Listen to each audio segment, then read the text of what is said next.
My dear students, all of you are welcome. Today my YouTube channel Vivekananda English classes. प्रिय छात्रों, आप सभी का हमारे YouTube channel Vivekananda English classes में स्वागत है। आज हम अध्ययन करने के लिए उपस्थित हैं एक पोएम जो क्लास 9th की है। 9th की बुक बीहाइव की दूसरी पोएम है wind. The poem wind has been composed by William Subramania Bharati. इस कविता का हमें सेंट्रल आइडिया तैयार करना है। इस वर्ष ये नई बुक रखी गई है बीहाइव, जो पहले CBSE बोर्ड में चलती थी। तो इसमें जो पोएम्स हैं उस पर 2 क्वेश्चन आएंगे, तो उसमें एक सेंट्रल आइडिया लिखने के लिए आएगा यूपी बोर्ड में। CBSE बोर्ड में नहीं आता है, यूपी बोर्ड में आएगा। तो आप सभी छात्रों के लिए समस्या रहेगी कैसे लिखा जाए। तो एक सरल तरीके से मैंने लिखने का प्रयास किया है सभी के लिए, क्योंकि किसी बुक में भी नहीं मिलती है। जो भी बुक आ रही हैं गाइड वगैरह, उसमें भी ये सेंट्रल आइडिया नहीं मिलती है। इसलिए आप सभी छात्रों की सुविधा के लिए इसको मैंने बहुत सरलतम भाषा में, बहुत easiest language, the language is very easiest and it should be learn by heart easily. और इसको बहुत आसानी से मुजबानी याद किया जा सकता है, लिख कर देखा जा सकता है।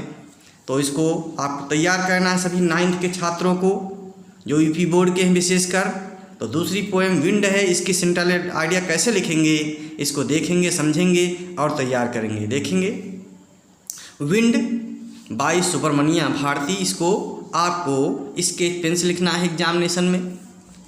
सेंट्रल आइडिया भी हेडिंग जो है वो भी स्केच पेन से डालना है। उसके बाद जो लिखना है आपको पेन से लिखना है। मैंने इसमें देखने के लिए ताकि सही दिखाई पड़े इसलिए स्केच पेन से लिख दिया है। आपको पेन से ही लिखना है परीक्षा में जो है। तो देखेंगे इसका अर्थ क्या होता, क्या इसकी सेंट्रल आइडिया है। सेंट्रल आइडिया मतलब केंद्रीय भाव।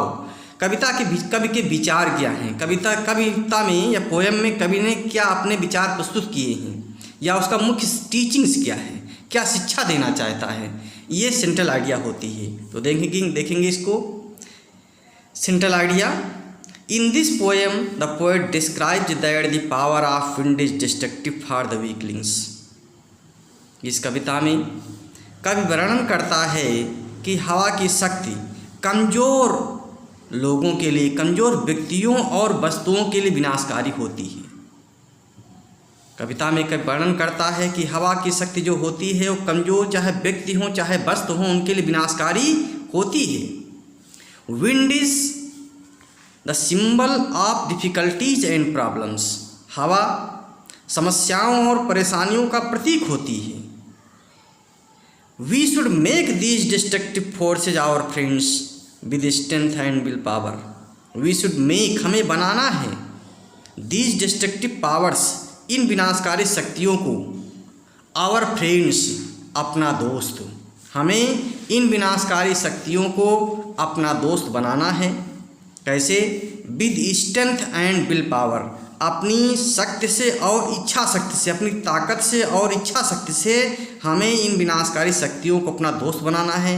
सो माने इसलिए द पोएट एडवाइजेस अस, कब हमें सलाह देता है, परामर्श देता है, to be strong physically and mentally, कि हमें कभी जो है शारीरिक रूप से और मानसिक रूप से ताकतवर बनने की या शक्तिशाली बनने की सलाह देता है। क्योंकि हवा उनका कुछ नहीं बिगाड़ती जो शक्तिशाली होते हैं, जो शक्तिशाली होते हैं शारीरिक दृष्टि से और मानसिक दृष्टि से। इसलिए कविता के माध्यम से ये हमें कवि जो है ये शिक्षा देना चाहता है कि यदि हमें जिंदा रहना है, जीवन यात्रा में आगे बढ़ते रहना है, तो हमें शक्तिशाली बनना पड़ेगा, ताकि जो है विनाशकारी शक्ति हमारा कोई विनाश ना कर सके।